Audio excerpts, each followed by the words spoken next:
Junior doctor మోనికపై జరిగిన అత్యాచారానికి నిరసనగా భద్రాద్రి కొత్తగూడెం జిల్లా దిశ ప్రొటెక్షన్ వెల్ఫేర్ ఫౌండేషన్ అధ్యక్షురాలు లక్ష్మి ఆధ్వర్యంలో జిల్లా హెడ్ క్వార్టర్ కొత్తగూడెంలో భారీగా కొవ్వొత్తులతో నిరసన చేశారు। ఈ సందర్భంగా జిల్లా వ్యాప్తంగా ఉన్న దిశ మెంబర్స్, డాక్టర్, స్టాఫ్ నర్స్, ప్రజాప్రతినిధులు పెద్ద ఎత్తున ఈ నిరసన ర్యాలీలో పాల్గొన్నారు।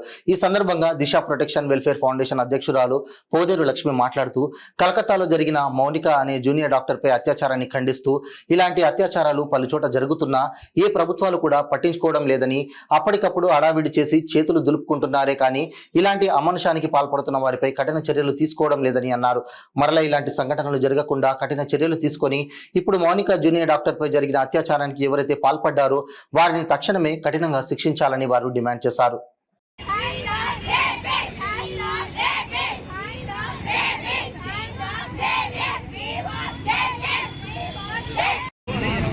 జరుగుదాం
మౌనిక అనే అమ్మాయి మీద అత్యాచారం జరగడం చాలా ఘోరంగా అన్యాయంగా ఉంది।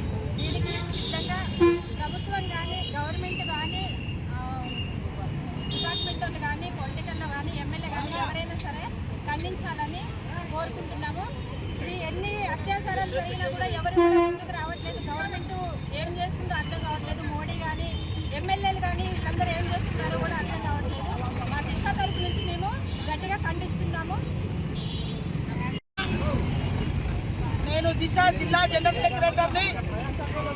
మరి ఈరోజు మౌనికకు జరిగిన అత్యాచారం మరి ప్రభుత్వం మరి వాడిని ఏం చేస్తుంది? వాడిని కూడా నది రోడ్డు మీద అమ్మాయి ఎంత అవస్థపడ్డదో, ఎంత బాధపడ్డదో అంతకన్నా ఎక్కువ వాడిని రోడ్డు మీద అవస్థపడుతూ వాడిని గుర్తు చేయాలని, అలాగే 6 నెలల బేబీ నుంచి 60 సంవత్సరాల అమ్మ వరకు కూడా అత్యాచారాలు ఎక్కువైపోతున్నాయి। మరి ప్రభుత్వం ఎందుకు పట్టించుకోవట్లేదు? గవర్నమెంట్ ఎందుకు పట్టించుకోవట్లేదు? డిపార్ట్మెంట్ ఎందుకు పట్టించుకోవట్లేదు? వాళ్ళని ఎందుకు నడి రోడ్డు మీద గుర్తు చేయట్లేడు? ఒక అమ్మాయి దగ్గరికి పోయినప్పుడు వాడికి తల్లి గుర్తుకు రాదా, చెల్ల గుర్తుకు రాదా, అక్క గుర్తుకు రాదా? ఎందుకు ఇంత ఘోరంగా ముక్కలాగా తయారవుతున్నారు? అది ఖండించాలి। ప్రభుత్వం కూడా దృష్టిలో పెట్టుకోవాలి, డిపార్ట్మెంట్ దృష్టిలో పెట్టుకోవాలి అని నేను ప్రభుత్వాన్ని కోరుతూ, డిపార్ట్మెంట్ కోరుతూ మా జిల్లా కుటుంబ సభ్యుల నుంచి అందరికీ ధన్యవాదాలు తెలియజేస్తున్నాను।